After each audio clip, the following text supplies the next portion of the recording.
started today. And let's just remind everybody real quick what we're doing and what we've got on tap today. So this is the last of our series. We started back in January at the beginning of the new year with our Windows to Wealth series, talking about ways that you could go beyond traditional real estate, whether it was within the EXP framework or sort of moving outside of that framework. And then we really spent the last few weeks talking about becoming an investor, or maybe you wanted to become an agent to investors and some strategies for that. So we're really fortunate to have Christian Giamenko with us today. I'm sure those of you who are here recognize him very well from our Tuesday masterminds. Christian, like Joe last week, has proven success in the investor space himself.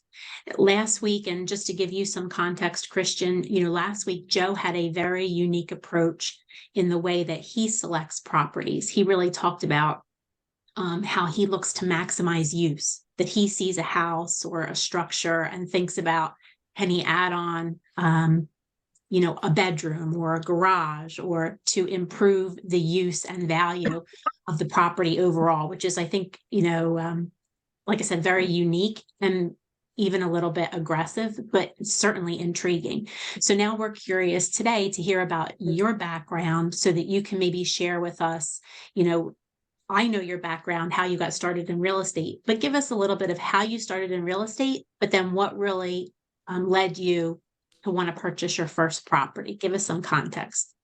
Sure. So what's up, everybody? You guys, I see some familiar faces here for sure. What's up, Sarah? Hi, we're so lucky to have you here. Yeah. Twice a week. Yeah, right. That's good. So I was on Wall Street. When I left Wall Street, my plan wasn't to retire, but they kind of forced me into, I had a non-compete, and long story. So it was either give up my partnership or just do nothing. So I just chose to do nothing. I kept my partnership. I got into real estate. I bought a car wash, and then I started buying investment properties for myself. So I started out in Asbury Park. I bought like four homes in Asbury Park.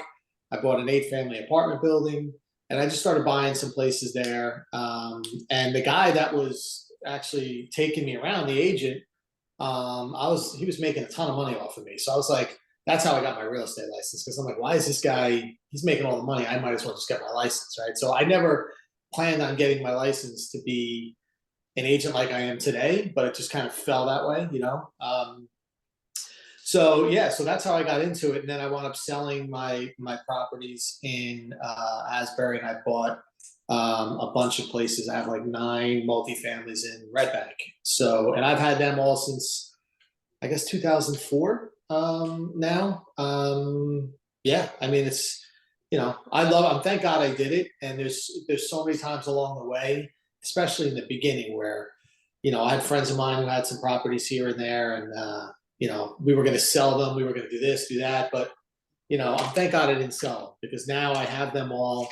They're all, in a trust for my kids, and I'll never sell them. If my kids want to sell them when I'm gone and my wife's gone, let them do it. But, and I took mortgages. So Deanna, if you want, do you want me to get into how I bought them, or do you want to ask me a couple questions, or you tell me how you want me to? Yeah, absolutely. I would love to hear first, take us back to the beginning, because a lot of people that might be here now or might be hearing this are kind of at that point where they want to buy their first or second property.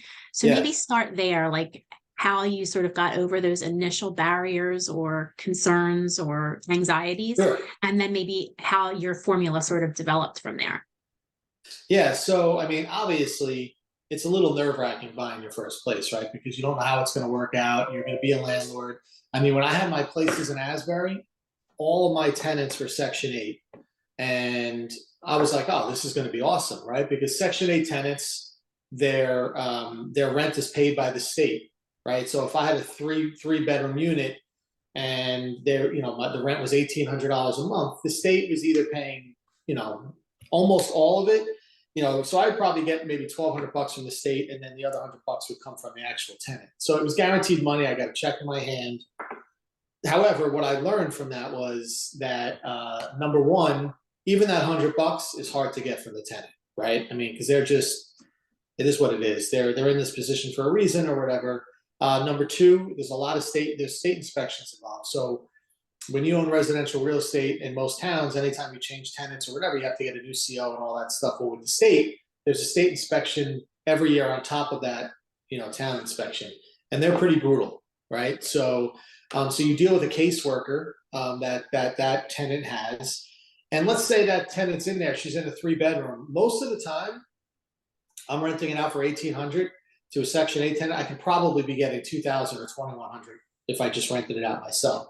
But people choose to do the Section 8 because it's guaranteed money. They don't have to chase it. They don't have to worry about it. But that comes with its problems because, I was renting a unit out to some lady and she had 3 kids, whatever. The 3 kids since moved out and now she's in there by herself. And I said to the caseworker, listen, she doesn't need a 3-bedroom anymore. I want to raise the rent. And she's like, we can't just kick her out. You have to find a place for her. Well, it was like impossible. So, it came with its pros and cons. That's one of the reasons why I sold them. I sold them because of that. And I doubled my money. I bought them at the right time and I sold them really at the right time. And I chose, I'll never do Section 8 again. So I didn't do the Section 8. So now I got my feet wet a little bit with buying these properties. And my model is pretty simple. I mean, people say to me all the time, even as late as last week, a friend of mine said to me, he's like, listen, I want to buy an investment property. I said, all right, what are you looking at? He goes, I have $350,000. And I said, okay. He's like, so where can I find a property for $350,000? And I said, well, why are you limiting it to one property? And he's like, because that's all I have. And I said, no, why would you pay cash? So people, right off the bat, people are like, I have $350,000 of cash. I'm going to buy this place for cash. Never, ever do that. At least for me, I would never do that. I would put my 25% down. He could buy, I told him, I said, with that $350,000, depending on what you're putting down, 20 or 25%, you can buy 4 places, right? I mean, because 20% of $350,000 is $70,000, right? 70 times 4 is $280. So now you could buy 4 places for that same $350,000. The rest of the money used for closing costs or whatever. So he was like, holy crap, this is crazy, right? So that's kind of like my general rule. And, another thing, people have this perception that, all right, so what do you think it's going to be worth in 10 years or 20 years after my mortgage? And I said, well, who cares what it's worth? And, he's like, well, what are you talking about? So I can go through a simple exercise if you want, Deanna, of like on that example, right? So let's just say, for example, you buy a place for $350,000. You put down 20%. All right, that's $70,000. Let's say your mortgage is 6.25%, right? Between your mortgage, comment. Can you please upload the fully signed docs into the loop? Oh, I thought she was talking to me. Sorry. Sorry, got it. No, that's okay. So let's say your mortgage is your 30-year fixed at 6.25%, and your that's like 17 and change a month. Your insurance, your taxes, you're all in for your expenses. Now I'm not talking about any improvements on the place. I'm just talking about monthly expenses. So let's say it's $23-25 a month, right? Let's say you're renting the house out for $3,000 a month, right? Your positive cash flow of $675 a month. All right. If you do the math on that, you times that by 12, it's $8,000 or $8,100 a year. So now you're making $8,100 a year on a $70,000 investment, not $350,000, on 70, because that's all the cash you put out. So that's 11.5% return on your money, right? So right off the bat, I mean, 11.5% return is, I mean, I don't know if you guys invest money these days, is really, really good. Excellent. Okay. And so the plan is now in 10 years, if you continue to make that money, now obviously taxes will go up, but so will your rent. You'll increase your rent over the years. But if everything stayed the same, just for simple math, in 10 years, you'd have gotten $80,000 in income back. And it only cost you $70,000, right, to put down. So now you have no money out of your pocket, right? Now you have people living in your place, paying down your mortgage, right, for nothing. So now pretty much you own that place for nothing, right? They're paying down your mortgage, and you're going to continue to rent that place. So from years 10 to 30, that's all profit, outside of the fact that if you have to put a new roof on or something like that, if any repairs. But again, for simplicity, let's just assume you have to do nothing to this place for the next 20 years, right? So now you're making $8,000 a year for the next 20 years. That's 160 grand. Don't forget, you only put down 70, right? And now you pay back that 70, and now the rest of the 20 years, you're going to make 160,000, right? Let's say in 30 years from now, in 30 years, you own that place free and clear. So what happened? Now you have a place, let's say it didn't appreciate at all. Now you have a place that is worth 350,000 that only cost you 70. So you made 280 grand, plus you made 160 grand all along the way, right? For 20 years. So you made $440,000 on a $70,000 investment, right? I mean, I did the math, so that was, that's 440 grand. It was like what did I say? Like a 600% return on your money, 20% annualized every year. Yeah. Right. So it's pretty good, right? And that's on one place. And, a lot of, And not even assuming any appreciation. yeah, that's not assuming any appreciation. But it's also not assuming anything that you had to put in along the way. So let's say you put $50,000 into the place along the way. But now what you've accomplished is, and this is what I do at all my places. I have about, I'd say 7 to 10 years mortgages left on all my houses. So I'm 52. By the time I'm 62, they're all going to be paid off. But I can either sell them. Maybe they'll be worth $6-7 million. I don't know what they'll be worth. Or I can sit back and I can collect $35,000-$40,000 a month in income, right? Like I said before, I'm going to leave them to my kids and I'll just collect the income. But once they're paid off, don't ever sell them. I mean, even if you sell for the same $350 that you bought it for, it doesn't really matter because it only costs you 70 grand. So it's like an instant savings account for people. If you don't have 401k, we don't have that stuff in our business. That's why real estate. That's why you really shouldn't be focused on how much money the house is going to be worth in 10 years. You just got to be focused on what your monthly nut is going to be and what your cash flow is going to be. Between your rent, as long as someone's paying off your mortgage, who's better than you, right? You're having somebody else. That's why I say don't ever pay for the house in cash. Always have that mortgage, right? Yep. And so I think it's really interesting how your approach with your friend too. Like, don't look at that full 350 having to go to one property. How can you chunk it up and build a portfolio? And exactly like you're saying. So when you look at the numbers and you work through that formula, and I see questions that with Sarah and in the chat too, what's that number that you look for? So when you worked us through that example and you got to the 11% return, is there a number that you get to and you say, okay, I won't go below this number, or anything in this range is good? Yeah, I mean, for me, so don't forget, that's like on a monthly annual basis, right? So for me, it's really less than 10%. If I'm not making at least 10%, but again, let's just say you made $200 a month, right? On that, right? And you're making $200 a month. That's $2,400 that you're making a year on a $70,000 investment. That's not really a good return on your money. However, it's still costing you nothing.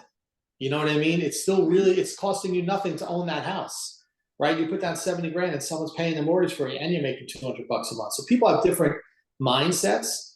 I look to try and make some money if I can, but it's not terrible if you're not making money, because eventually when you start raising rents, and you will, right? That's the other thing too. When you're buying a property, you have to make sure you're buying a property in a good area. So for me, I'm in Red Bank. All of my tenants are Spanish, all great people. I've had all my tenants have been there since I bought them. No one's ever moved out. One or two here or there, but I've never had a vacancy. So you have to make sure who you're renting to, how many times you're turning it over. Long-term tenants are better, obviously. If you can get someone to rent 2, 3, 4 years, so it depends. But for me, I look at like that 7 to 10% return. And do you think, is that why you chose Red Bank? Because you saw the potential? Yeah. The renters market was strong. You could get longer term rentals. Yeah. And so you looked at the rental history for that market first before you made the decision that you were going to concentrate on Red Bank. Right. Yeah. Yeah. And another thing too is if you invest money in anything, whether it's a stock or whatever, at the end of the day, if you put in 100,000, you want to look at what your return is on that 100,000 going to be, right? I just did the math. Obviously, we did it out over 30 years, right? But that return was 600%. And if you do the math on that, it's an average of 20% a year. So it was even higher than the 11%. So if you sit there and you do that math and do it long term, right? Or at least until your $70,000 investment's paid back, then it's all gravy at the end. You know what I mean? So it's not, people are fixated with, if I buy a house for 350 grand, if I'm not selling it for 500, I'm not making any money. Well, that's not true, right? Because if you're buying it for 350 and you're putting down your cash outlay is 70, and then all they did was pay off your, even if it's worth the same 350, it only costs you 70 to get that 350. You made $280,000 on a $70,000 investment. You know what I mean? Yeah, So absolutely. yeah. Now, how about when you're managing the cash flow coming in and you're seeing, like in your example here, $8,000 a year, do you have a process in your mind for, setting certain amounts aside? Do you employ a management company to help with servicing the properties? Are there other costs involved? Yeah, so there's obviously costs involved, right? So I mean, I'll get calls here and there where, I don't know, showers clogged or faucet broke. I don't have a management company per se, because typically management companies will take, I don't know, 10% or more, to do that. But I just have a guy that does everything for me. So if there's an issue, my tenants call me. If it's a stupid issue like, something's clogged, I can just call Roto-Rooter, right? They can go out there, diagnose the problem for me without me paying. And then if it's expensive, and then I'll just send my guy over to do it. But for little stuff, I just have a guy that does all my maintenance stuff. And as far as like capital improvements and stuff like that, last year I went through kind of an overhaul. I started putting some new kitchens in and some new bathrooms in some of my units because they just need it, right? I put a new roof on one of them. So yeah, some people will do, out of those monthly expenses that I told you guys about, some people will set aside $500 a month for expenses or whatever, depending on what rent you're getting. If they don't use it, they don't use it, but at least they have it in some type of a fund or some type of thing, just in case anything goes wrong, then they can do it. But typically these places, that's another reason too. You have to be careful who you're renting it to. Like I had the Section 8 tenant, she was complaining to me. Now the building that I owned, it was an 8-family apartment building, and it was built in like 1920 or something. And we had a really cold winter. I mean, it was like in the 20s and below for a long time. And her apartment was getting to like, maybe it was heating up to like 77 degrees. It was as hot as it was getting. And she was just pissed. And I said, listen, there's nothing I can do, So I got a phone call from the fire department one day, and they said, you have to get over to your apartment. And I went over there, and she was trying to heat the place with the oven open. She opened the oven, she turned it on like 400 degrees, trying to heat the place. Like she could so yeah. I mean, I don't have these. I have different types of problems with my tenants. Sometimes it's a little overcrowding. There is due diligence you have to do in keeping up with your places. It's not like I just collect my rent every month. It's there is work involved, but it's not anything you do to make money. There's going to be work, right? But in real estate, owning a property, be careful who you choose as a tenant. I rented places out to, I rented out to a young married couple. I was like, oh, this is going to be great. I rented out. They both made a living, had great money, blah blah blah. They would call me for every little thing, like a little drip in the sink or this. I mean, it was annoying. My tenants now, they call me and they're like, listen, do you mind if I put hardwood floors downstairs? I'm like, no, go ahead. Do you mind if I, they don't. So not everybody's gonna have tenants like that, but just gotta be careful who you're renting to, And when you would start a new relationship with a tenant you haven't worked with before, do you typically do maybe a 1-year lease? And then if things go well, then you look to renew for a longer term period? Yeah, I never ever do multi-year leases Okay. if I don't know them, just because why would you? You're locking yourself into, you could put, annual rent increases in there if you want, but why would you lock yourself into a relationship where you have no idea what's going to happen? You know what I mean? So just if they're happy and you're happy at the end of the year lease, then they'll renew. They have no issues, right? And so I don't get into long-term leases with them. I kind of just, if it works out. Now, again, like I said, my tenants have been in there since 2004. So, and again, you get your security deposit, you have them sign their lease and all the stuff. And, I use a website called Law Depot. LAWDEPOT, lawdepot.com. I go in there, it writes all my leases. You can put in there, residential lease. It has different, you can do anything law related really with that website. So it doesn't cost me any money. I think that website cost me $100 for the year. And I go in there and it generates all my leases. It'll remind me when a new lease is due and stuff like that. And, Oh, wow. So that it's more than just docs. yeah. It's just, you have to have the leases in place. And a lot of my tenants, like I said, they're Spanish and they have kids that go to the school. So they require new leases every year so they can show the school that they're going to the schools and stuff like that, so. Interesting. Okay, awesome. Sarah, you had a question? Yes, please. Christian, how do you pick your rental properties? Do you target certain criteria, like the neighborhood, the transportation? Like, what do you look for to pick the right rental?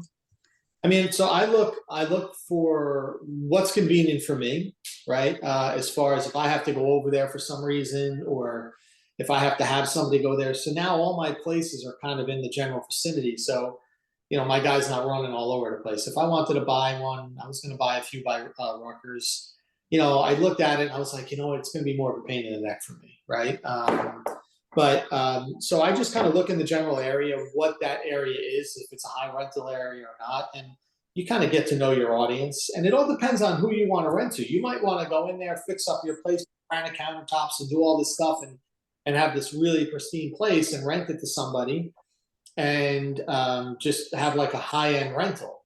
For me, it doesn't work that way for me. I just, my places are all clean, they're all good, but they're all Formica countertops and they're all like, LVT flooring and very generic type places. I'm not going over the top with them because I don't need to, right? These people are in there for whatever. So it not necessarily train station related or anything like that. I do like multifamily.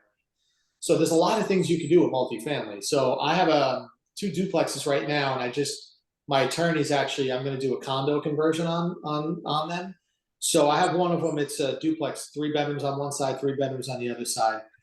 And I paid back in 2005. I think I paid $570,000 for this place, and which was the height of the market. It's probably worth, I don't know, it's probably worth like $750 right now. But if I do a condo conversion, right? So now I will deed them as 2 separate condos, right? And now I'll have like there's a couple things involved with it. It'll probably cost me 20, 25 grand to do the condo conversion. But each one of those places will probably be worth about 500 now, because now they're separate condos, right? So now it's worth $1 million versus 725, right? Because now I can sell it as a condo. Now I wouldn't do that right now because I have tenants in there and they're not buying it. But my plan was maybe eventually to maybe wean one tenant out, get him out, fix up the place, put a couple bucks in. That's where I would make it a nicer place, but now it would be deeded as a condo, and I can sell it for more money. It's in a great area. It's 100 yards away from Red Bank train station, so it's a good spot. And then I was going to, after I condo conversion, I was going to look into Airbnb in it, and Red Bank just came out and said they're not doing any more Airbnbs. But that's another avenue where Airbnb investments are huge right now. I mean, I have a friend of mine who owned 5 places by Rutgers. He sold them all. He bought 2 Airbnbs and 2 houses in Vermont that he Airbnbs, and he said that he's getting, from Sunday to Wednesday in the winter, he's getting about $1,800 for that time frame, and then from Wednesday to Sunday, he's getting about $2,200. And so he's getting like $4,000 a week in the winter, right? So $16,000 a month to rent in the winter, and then in the summer, he rents it out for 2 weeks at a clip because there's lakes there. People go there. The maintenance is really high in the winter because there's snow removal, firewood, there's cleaning ladies. But so I think he told me the first year on the place he paid $500 for it. He put $100 grand into it, so he's in it for $600. And I think he told me he grossed almost $170,000. And after his expenses, I think he netted, it was around $100 grand. But $100 grand he netted, and I think he put down 30%. So think about that. Do that math. I mean, That's insane, right? So Airbnb, if I could Airbnb something in Red Bank, I'm in a great area, restaurants, train, beaches. I can get 500 a night for some of these places. So, so I'm not really well versed in the Airbnb yet, and only certain cities and towns will allow Airbnb, but definitely look into it for sure. I mean, because that's a money machine. Yeah, Elizabeth is a very hot spot for Airbnb. Is it really? Yeah. Yeah, because of the Newark airport. Oh yeah. Yeah. So you can make, 10, 20 times your money than you could just renting it out monthly doing it. But you got to make sure when you're doing Airbnb that it does have 2 seasons. You know what I mean? Like in Vermont, you can rent it out in the winter and in the summer because there's no beaches there, but there's lakes. People go up there for 2 weeks, whatever. If you're just renting in, say, Cape May or something like that, your heavy season is in the summer, but I don't know who's going to Cape May in the winter. I mean, people still do the Airbnb there, but so for me, I would look to find places where it's multi-seasonal, So Absolutely.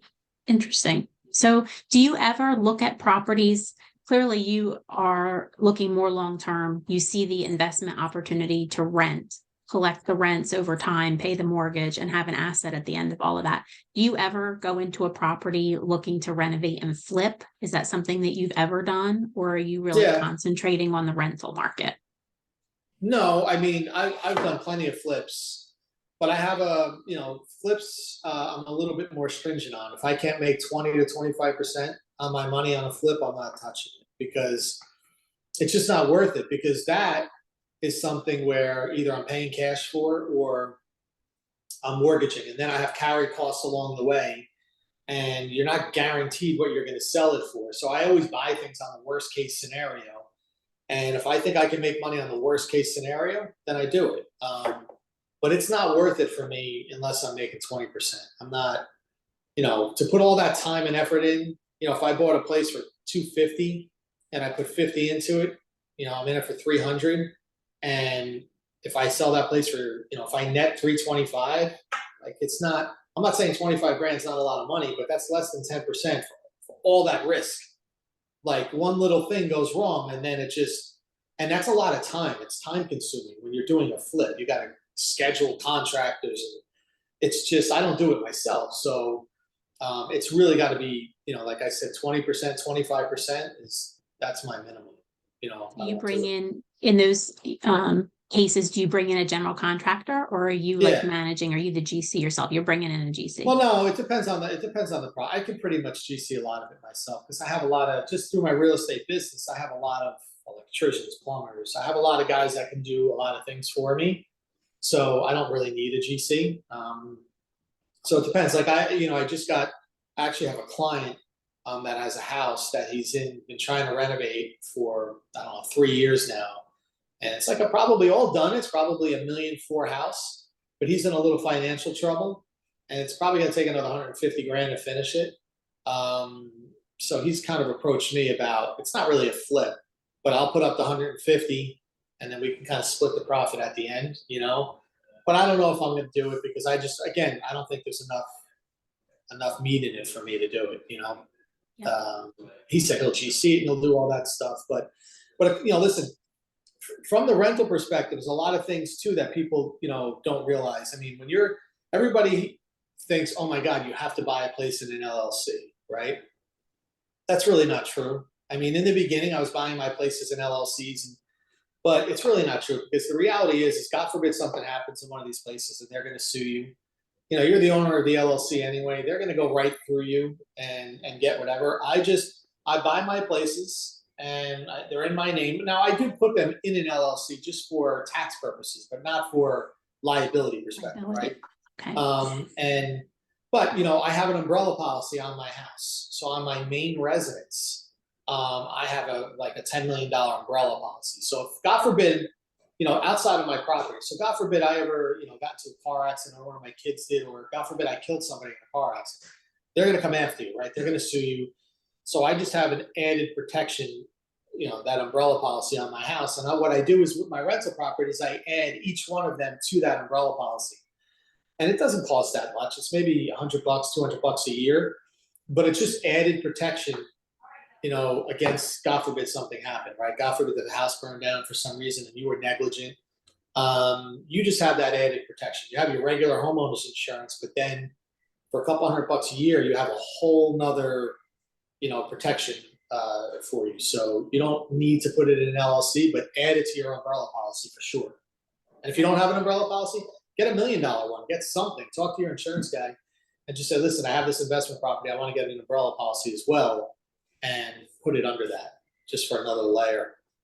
So really, that's a really important point. Something we haven't really discussed over the course of the last few weeks is making sure that you are pulling in insurance perspective. Make sure that you're talking with your insurance agent. They understand what you're doing and they help ensure that you're properly insured.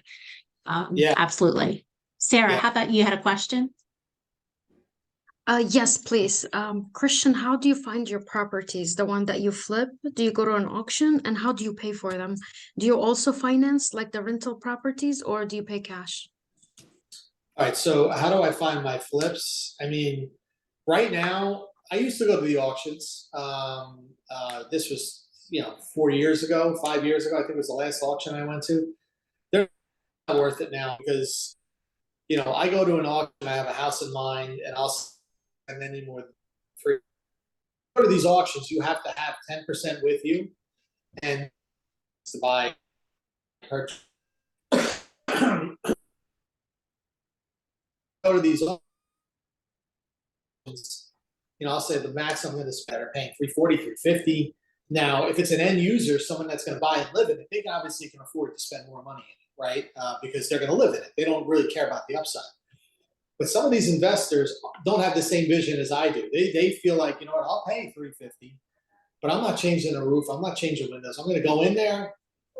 I'm going to put the floors, paint it. I'm going to make it look pretty, and then I'm going to sell it, whatever. I just don't do it that way. So the auctions now are really hard. And I used to use the MLS as well. There's also a site called Hubzu, HUBZU, right? Hubzu. I used to use that. But by the time it hits these sites, it's too late for the most part. Like there's just not enough meat in it. Like you can't really, especially if it hits the MLS, right?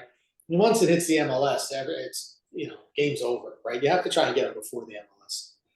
As far as my rental properties go, no, like I said in the beginning, I've never paid cash for a rental property ever, because if I do have that much cash, I'm gonna maximize that, right? I'm gonna, like I said, for $350,000, if you're putting down 20%, that's $70,000. If you can buy 4 $350,000 houses for that same $350,000 that you have, so why wouldn't you buy 4 houses versus just buying 1? You know what I mean? And it doesn't make sense. Let somebody pay the mortgage for you and use that money for something else, even if you're not going to buy property.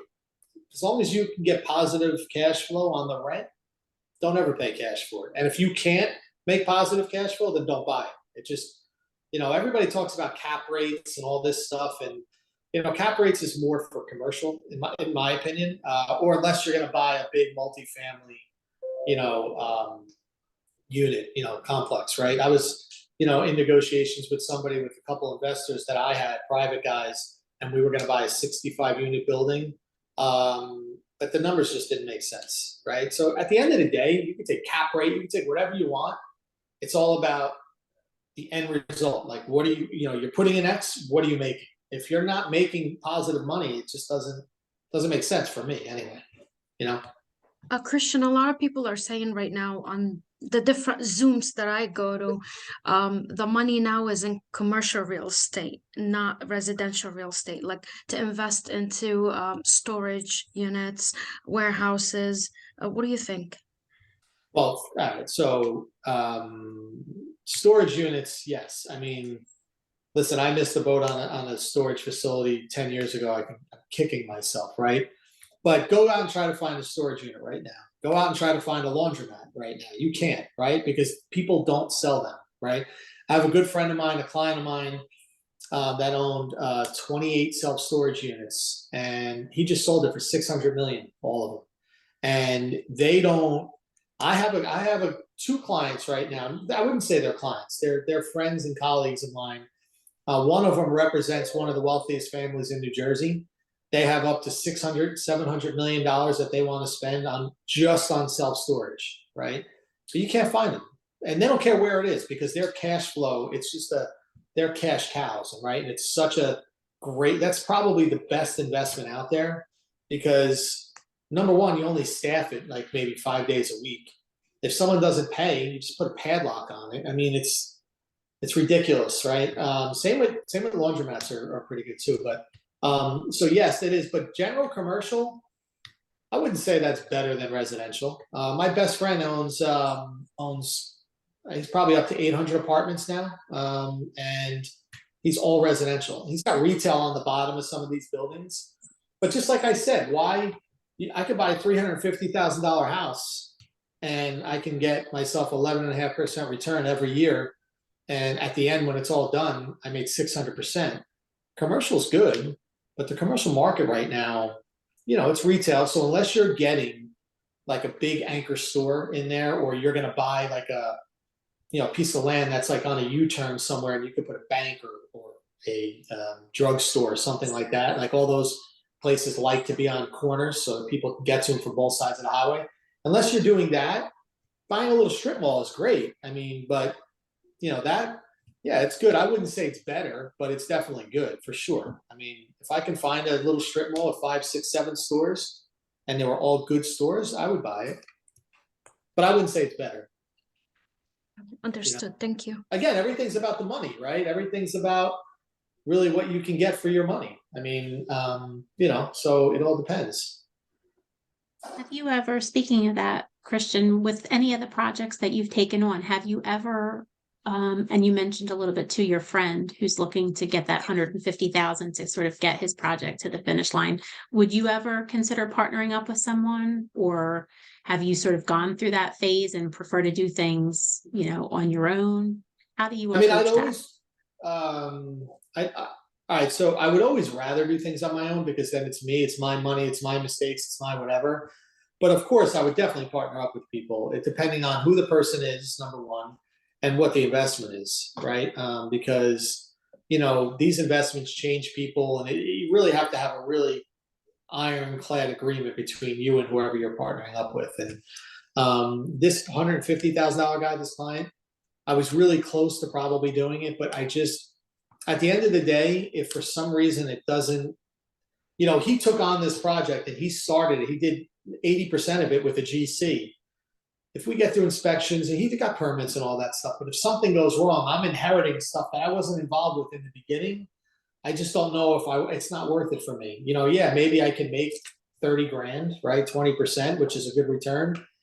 I just don't know. I wasn't in it from the beginning. It's not like we started it from the beginning and I could speak to it and be like, oh no, everything is done this way. I don't know. It's kind of like a headache that I don't know if I want to, it could be a headache, put it that way. I'm just too busy for headaches. I got enough. Too many, yeah, too many unknowns that could lead to more risk than you're willing to absorb. Yeah, Exactly. totally. I get it. How about, let's take a few minutes, because one other thing that we really haven't talked a whole lot about over the last few weeks is the screening process. What do you, from a landlord's perspective, what does your screening process look like?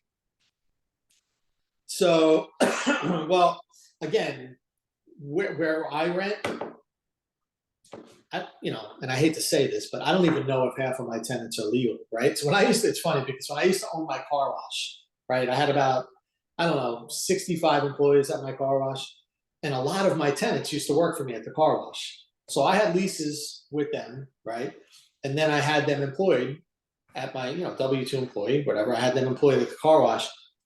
When they filled out my application at the car wash, it was a totally different name than it was at my, Antonio's renting it from me, but Juan is the one that's filling out his tax form. It's crazy, right? I'm like, what's going on here? But so it depends. But when I rented, even when I just do it for clients that are renting out places, like I said, you can have a high-end rental that you want to rent out to a newly married couple or whatever. You have to get credit. Me personally, I look at the credit just to make sure there's no debt, they're making income. But it's always an in-person conversation because I've rented out units for clients that are, high-end units paying $14,000 a month. One guy was paying renting my client's house out for $14,000 a month. 4 months into the lease, the guy, the tenant, he had stellar credit. I mean, made a lot of money. The guy was a complete dirtbag. I mean, the floors were a mess. He didn't tell us he had dogs.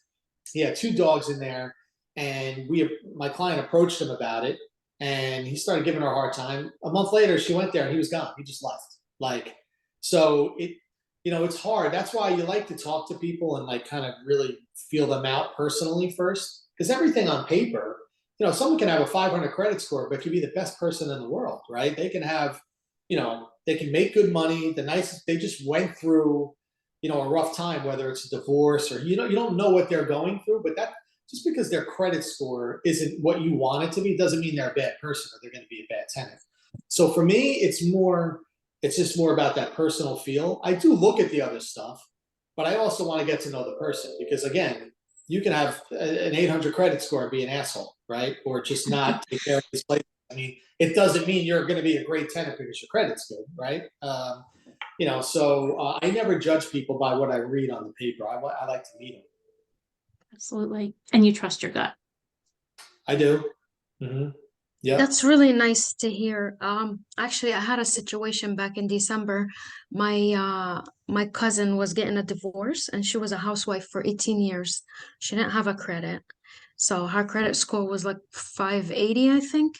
And we tried to get her a house, to rent her a house, her and her 4 girls, little girls. And the landlord didn't want her because her credit, she doesn't work, and her credit score was low. So I had to speak to him direct and just show him the settlement money. I told him we can pay him a whole year of rent ahead. Mhm. And he got to meet her and meet her kids, and he agreed. We gave him $34,000. Mhm. Yeah. And he rented to her for a 1-year lease. But that's the only way we could have done it to get her a place. Yeah, I mean, listen, I rented out a place for one of my clients. It was like $2,100 a month. We were looking for a tenant, and this girl came up, and she had 2 kids. She was living at her parents' house. Her credit was shot, and she was desperate to get out of there because she's got 2 teenage boys. She was living with her parents. It wasn't a good situation. And my client was like, "There's no shot. I mean, her credit is whatever." I said, "Listen, Dave, let's meet her, right? Because she's got a great job. She's been there for 9 years. She makes great money. Her credit's shot, right?" Long story short, he wound up taking her as a tenant on my recommendation. He did like her when he met her. And now this is 2 years now. And she'll call me like every 3 months and just tell me, "I cannot thank you enough." She's like, she's so happy. She's there with her kids and her boys. And he absolutely loves her. He's like, "This is the best tenant I ever had," right? So you just don't know. You know what I mean? But I tell my tenants too, don't be so quick to pay that yearly rent up front, because you lose a lot of leverage by doing that. Let's say it's $2,000 a month and you give that guy a check for $24,000. That's great. It makes him feel comfortable, right? But then God forbid, what if something's wrong with the place, right? If he's an asshole, he's got no incentive to get in there and fix it right away. He's got your rent. He's not worried about chasing. He's got it already, right? So I tell my people, if you want to do something like that, put it with your attorney, and they'll release it every month through an escrow. It's up in escrow, so the money's there. If you have it, it's there. But let the attorney release it every month, right? Because again, you just lose leverage that way. Because if this landlord is that type of guy that he doesn't want you anyway, I don't know. I mean, I'm not saying that he's an ass, but it just shows a little bit of character about him that maybe you don't want to get into bed with him that way. You follow me? So You're right, because her something went wrong with her laundry room, and it flooded. And it flooded her living room, brand new furniture. And he took his sweet time of course he did. come Yeah, to come that's and do my point. something. But if he Yeah. was worried about if he's going to get his rent check, because she could have said to him, "You know what? I'm not going to pay you rent till you get over here," right? And then he's going to be like, "All right, let me get over there," right? Because let me tell you something: for a landlord to get a tenant out, it's not easy these days. Good luck, right? So, but she lost all her leverage by paying that up front with him. Just so. Yeah, she was desperate and she needed a Mhm. place. But I like the idea of, I didn't know that you can actually go hire an attorney and open an escrow account. I mean, listen, it all depends on the attorney and the relationship. Some attorneys might want to get involved or not, or you can get it done though. right? It can be held somewhere. I mean, I'm sure, right? It doesn't have to be, as long as it's like I said, it could be at that guy's attorney's account. It doesn't matter. Every attorney has an obligation, right? If, and you might have to, it might be an extra cost for that attorney to do it. I don't know. But my point is I would investigate doing that before, Think So, of compromise, because like what we're seeing on the resale side of things, you're trying really hard to get your buyers noticed and get them, to the head of the pack. But at the same time, you don't want to give up all of their leverage, all of, correct. with the appraisal gaps and inspection waivers and going way over list price, they lose all of their, and then Yeah. you end up in a situation with buyer's remorse. Or now Yeah. we're talking about renter's remorse, right? So I really like that idea too. I think that makes a whole lot of sense. And it's a good compromise. Makes the landlord feel good, but Right. makes the tenant feel like, they still have a landlord who's motivated to jump on those things when they come up. Yeah. So Yeah. Don't let desperation let you make bad decisions, right? I mean, because people she might have been desperate. I need it. So she's going to do whatever. But then 3 months down the road, she's just like, oh my God, this is not what I signed up for, right? So people do desperate things in desperate situations, and you got to just put emotions aside and deal with it as a business decision. Christian, you're so right about how people renovate, and some people they just do it to look pretty, and some people do Yeah. it to really like do it. Because the house that she rented, it's fully renovated, but then the shingles on the roof started to come off. Yeah. Yeah. Yeah. And It's then not. the plumbing is so bad that her laundry room flooded 3 days later. Like, Right. like you said, it looked so beautiful, Yeah. but Yeah. No, it's I'm telling you, you got to be careful with the flips and with that. And that's the other thing too. That's not my main business. And I don't, either I'm going to do it right or not do it at all. Cause I don't want the headaches with what comes with it after the fact. If I didn't do something right, I'm going to get sued or something. I just that's why for me, I'll do it and I'll do it right, but I'm going to get paid for doing it. Right. I'm not going to do that for 10 because I don't know. It's not worth all the ramifications afterwards if something goes wrong. I just don't want to deal with it. That's not my primary business. The rental market's different. I think everybody should have something in their name, a house in their name, some type of real estate investment for sure. You have to, especially their kids. I told my son, I have twin 22-year-old girls, and my son is 21. And my son wants to buy investment properties. And I told him, I was like, listen, when you start making money, you have to, if you buy a 2-family, live in one side and rent out the other side and have it pay for your side. Like you have to start somewhere. But, I wish I would have started, 15 years before I did it, but I never did. So, but yeah, it's definitely a great investment. there was a question in the chat too, Christian. Any interest or thoughts on pod sites? I looked into the pods when they first started. I wouldn't say when they first, a few years after they came out, and I never really did any more research into them. I mean, listen, anything where I looked into buying a trailer park site, and that's like unbelievable money, right? Because you're just renting out. You have the pads, and people have. I mean, pod sites are kind of similar, where you have the site and you're just renting it out for pods or whatever. So again, it all depends on the return on investment. I never really looked into it. I don't know what the liability is like. I mean, you always have to look at that stuff. What's the liability like? What's the insurance like? And because nothing is that easy, you know what I mean? But as a matter of fact, my son actually called me the other day, and he's like, Dad, there's a place in Monmouth Beach. It's like a 1-acre lot that's for sale.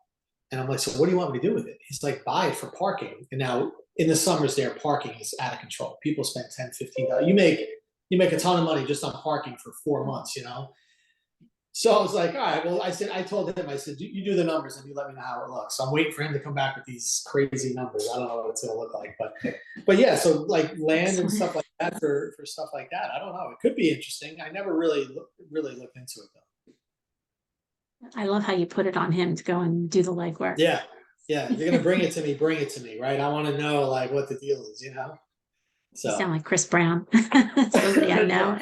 Exactly, right?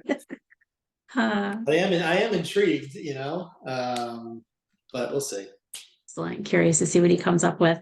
Yeah. I heard something just this week that the fastest growing rental market right now is like the high-end rentals. Are you seeing that where the higher price points seem to be very attractive to people right now?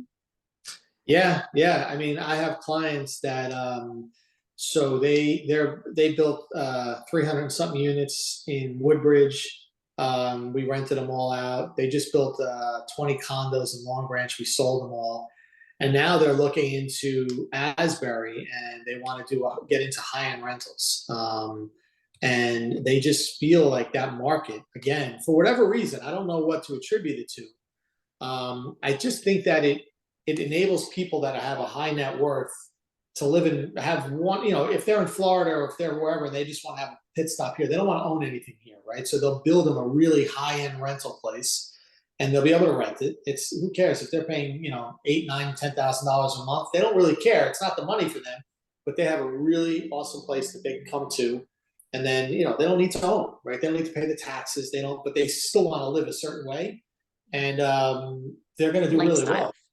Yeah, it's just a lifestyle thing. It's not for everybody, and you obviously have to have the pocket. Most of these people that are renting these high-end places have other residences, in other places. So rather than owning in a bunch of different places, they just rent.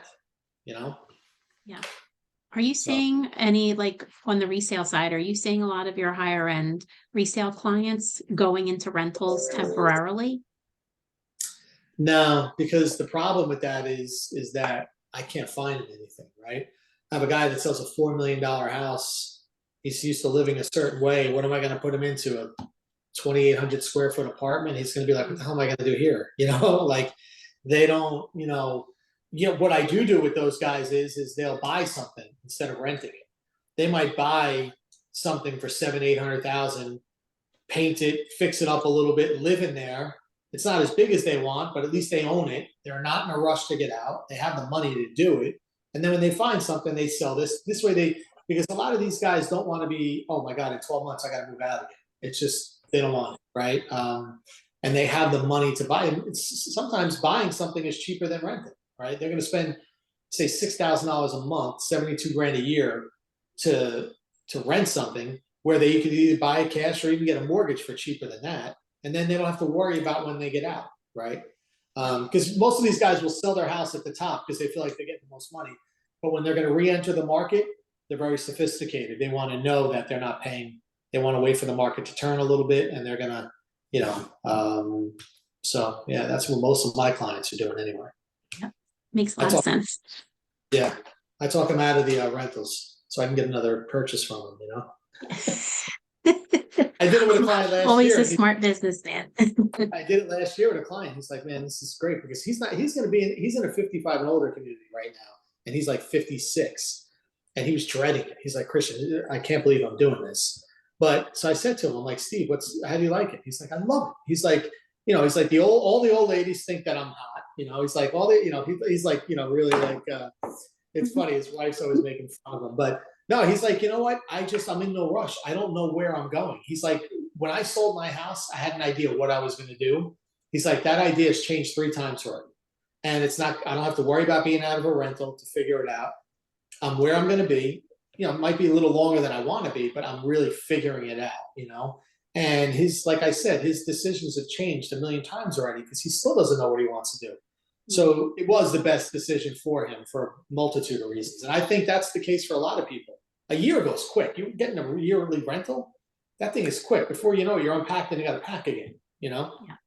So absolutely. It does go really quick. Yeah, Christian, I'm hearing that Newark is becoming a hot spot right now. That people are going to invest there. Control. Do you ever drive down the turnpike and you see Preferred Cold Storage or New Jersey Cold Storage? These big cold storage. So one of my clients owns the cold storage place. He bought that property 15 years ago. He paid like $9 million for it. It's worth like $50 million now. He's buying another property right now. Actually, he's in the process. It's 32 acres. It's $1 million an acre he's spending in Newark because once they opened up the canal, right? it just enables bigger boats to get in there. He's in the cold storage business, right? So it allows bigger boats and all that stuff to get in there.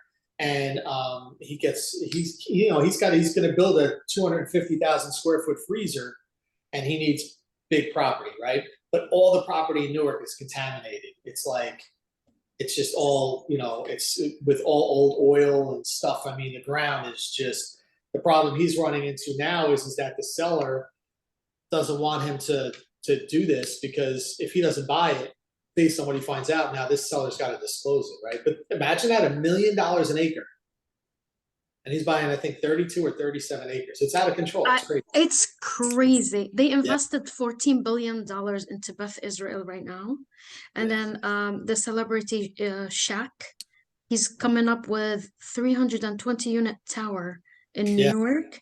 And Queen Latifah is investing in a big development in New York. So no, it's I'm huge. like, what's the hype? Like, it's crazy. Well, you know what the hype is that Manhattan, when Manhattan started to get overpriced, people just started going to Jersey City, Hoboken, Brooklyn Heights. You can't touch any of those areas now. So they just start to mushroom out. That's really what it is, right?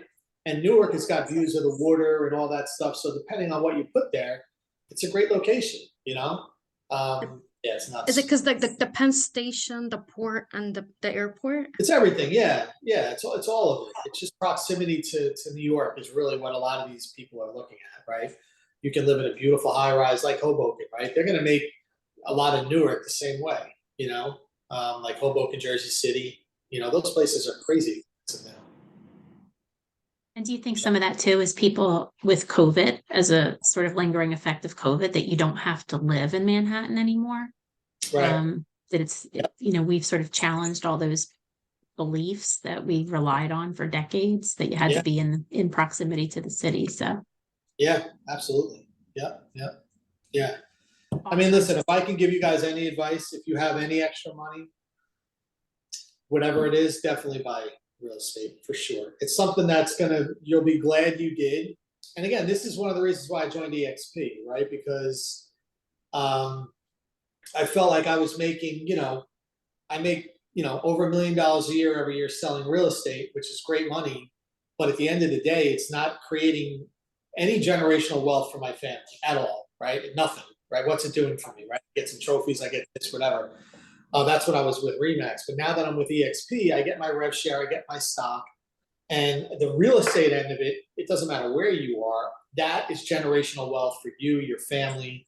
And as long as you're buying the right house in the right area, you'll be so happy you did it, because in 20 years from now, whether it could be college money, you can have a 3-year-old right now at home and you can say, you know what, when my kid goes to college, this house is going to be pretty much paid off.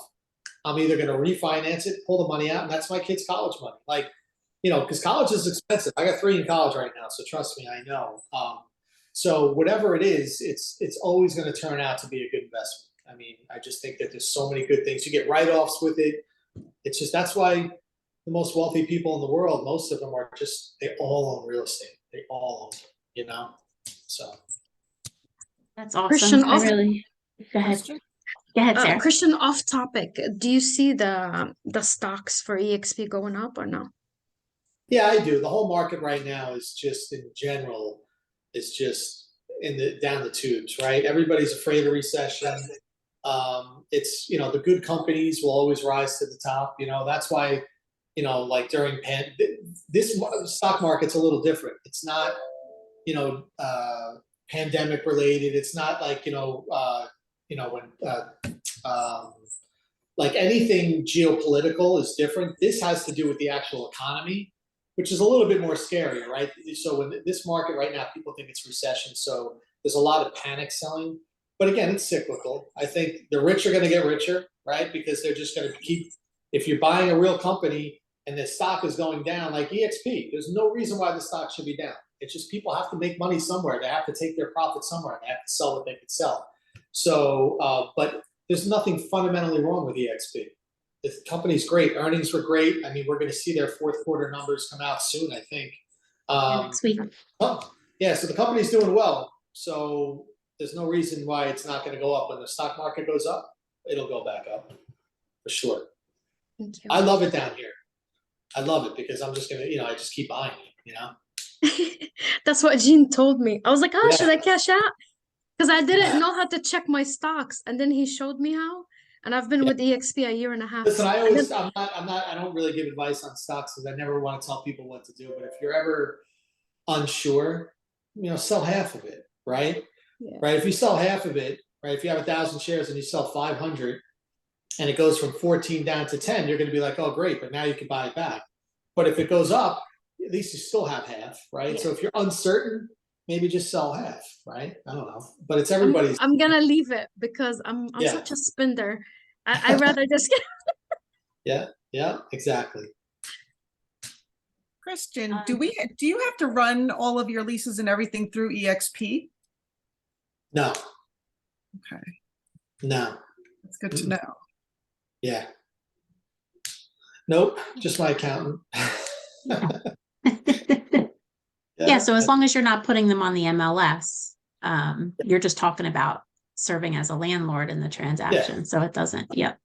Yeah, and even if you had to put one of your rentals out through the MLS for some reason, I mean, it's not like they're approving anything with your leases anyway. You would just run it like you would anything else, but I don't do any of that stuff.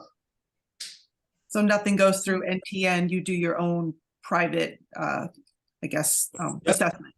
Okay, thanks. Yeah, no problem. Awesome, thank you.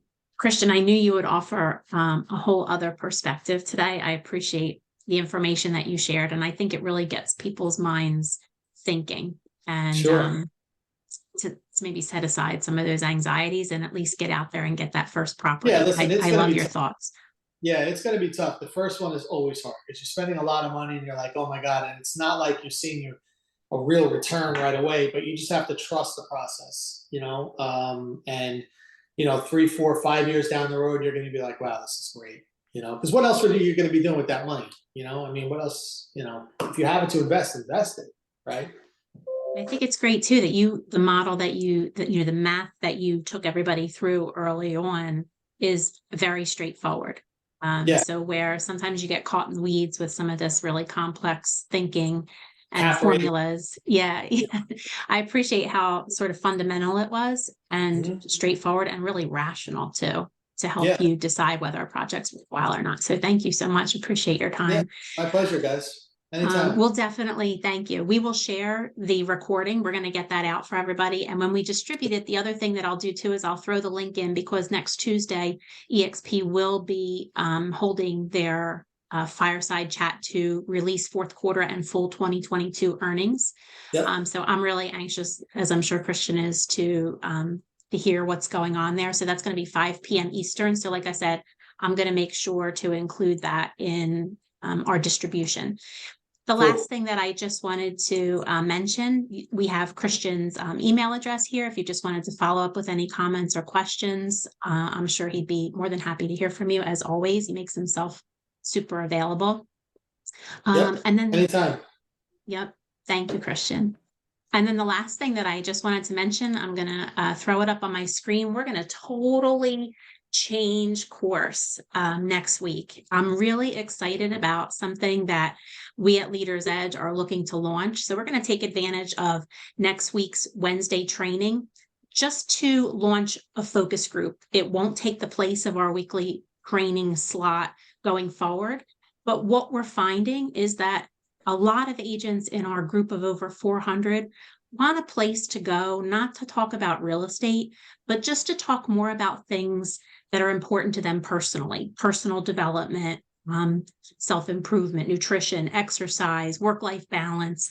If you can think of it in the personal wellness space, we would really love to tackle it. So we're going to take just next Wednesday. If you have any interest in participating in this type of training and content, if you have an interest in delivering this type of training and content, I'm going to help facilitate this, but it's going to be the voices from within our network that are going to lead these conversations every week.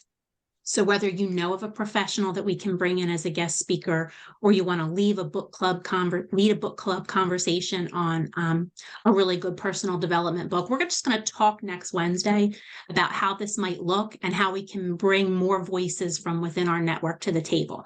So I hope that you'll consider joining us and spread the word. If you know somebody in your local area, on your local team that you think would have an interest in helping lead a session, please tap them on the shoulder and make sure that they join us next Wednesday. I do already have a few people tapped, and we'll be bringing them hopefully to the party next Wednesday. So I hope to see you all there then. If you have, in the meantime, any other questions or comments, because after next week, we're going to get back to technology for a few weeks. Not KV Core. We need to give KV Core a rest for a little while. Hopefully KV Core is working for you now. But Hey we're going to guys, talk I about gotta some. run, Deanna. But, Yeah, absolutely. Thank you, for listening. Christian. Deanna, thanks for having me on. Christian, thank you again so guys. much. Always fantastic. Thanks. Hey, So we will Good. circle back with, I'm just gonna go ahead. There we go. We'll circle back to technology the remaining weeks in March, and we'll have a more detailed outline of what that content is going to look like when we meet next week. So I hope to see you all next Wednesday. Again, if you ever have any comments, feedback, questions, or ideas for future trainings, you know where to find me, because I always want to hear that feedback and get those ideas. And one last thank you to Sarah, who inspired our investor training for the month of February. You're the one that brought that idea to us. And I personally think it's been awesome. I have loved hearing from, each of our speakers the last few weeks, totally different perspectives every week. And I appreciated the variety and the uniqueness of each of them, each of the approaches. So I hope that you found it worthwhile too. So look for the recording if you need it. And if you go out and buy your first investment property, let me know how that goes. All right, Diana, good luck, you're everybody. A queen. You're a queen. Thank you so much. You're the best, Sarah. You're the best. You all. I appreciate everybody's attendance and participation. That's what makes these trainings, I think, so worthwhile. So thank you, everybody. Have a wonderful, wonderful rest of the week. And I hope to see you on March 1st when we launch our Wellness Edge. Okay. Thank you so much, everybody. Thank you. Have a good one. Bye-bye. Bye-bye.